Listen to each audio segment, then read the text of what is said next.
What is happening, BC Spirits? BC Spirits for today, number 202. Again, gonna taste something we haven't tasted before. It's brand new. I think I tasted this at BC Distilled last year. I don't think I've tasted it since.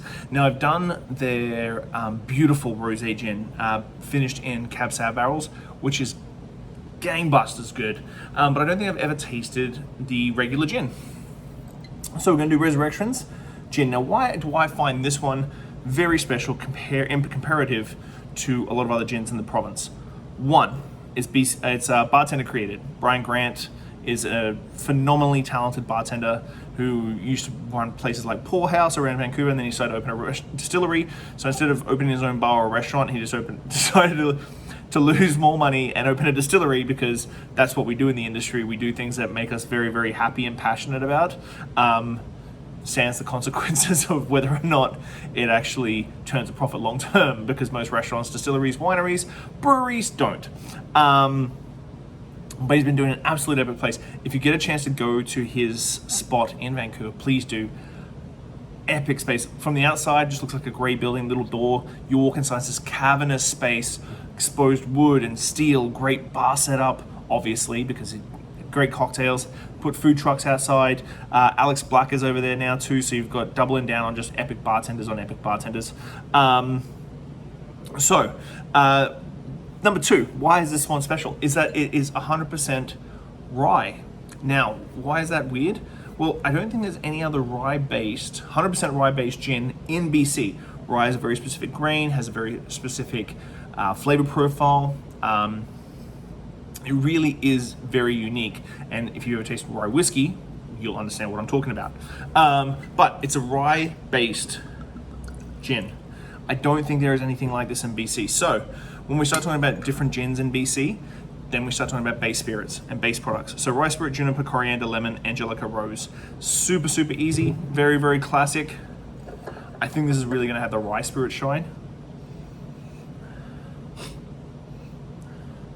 It is actually, on the nose, you get relatively clean, wet concrete, that sort of thing.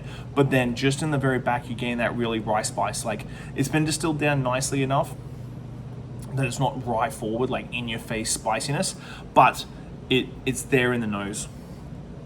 Again, classic juniper.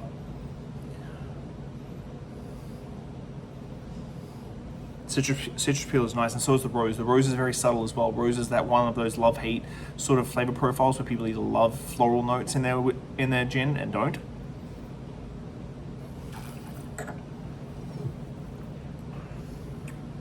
Oh, wow. Super subtle but complex at the same time. All the botanicals are there. They all sing very loudly. There's no muddling that you get when you start getting 32, 40, 50 botanical gins. The rye spice is pronounced, but not in your face. You get that beautiful, nice rye spice rolling down your back of your throat. The juniper is pronounced. I would get that sort of juniper. It's not piney. It's classic juniper with maybe a hint of like West Coast pine to it, or like almost cut pine, or like pine needles in your mouth, in your hand.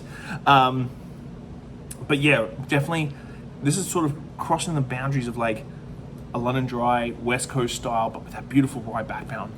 I'm glad I got this bottle today. Fantastic job, guys. Resurrection gin in Vancouver. If you get a chance, it's just down the road from Odd Society, so you can visit a whole bunch of breweries. Odd Society, Resurrection, all in one day comfortably. Go and check it out. Cocktails are spectacular. Have a good day, guys. See you tomorrow. Bye.